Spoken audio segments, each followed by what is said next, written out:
na sinasabi galing sa Chief of Staff kay General Browner.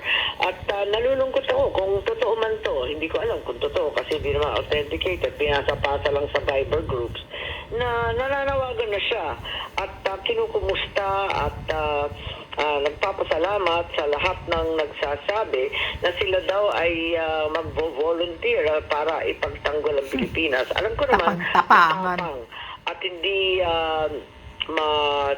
matatanong ang paninindigan ng Pilipino, no? Pero sa kabila nito, giyera na ba talaga? Bakit siya nananawagan na mag-voluntaryo na sa iba't ibang reserve forces? Ibigay na daw ang mga sasakyan, pati yung mga aeroplano at helicopter, i-volunteer na daw sa ating sandatahan lakas.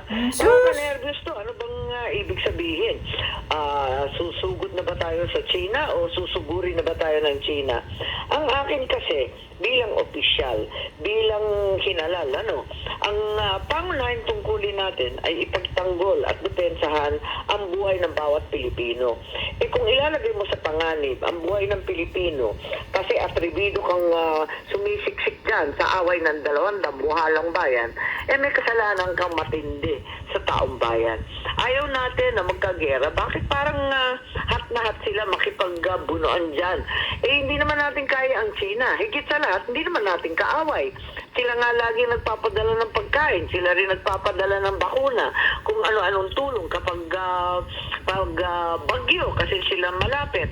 Yung US naman, matagal naman natin kaalyado. Hindi rin naman nating kaaway.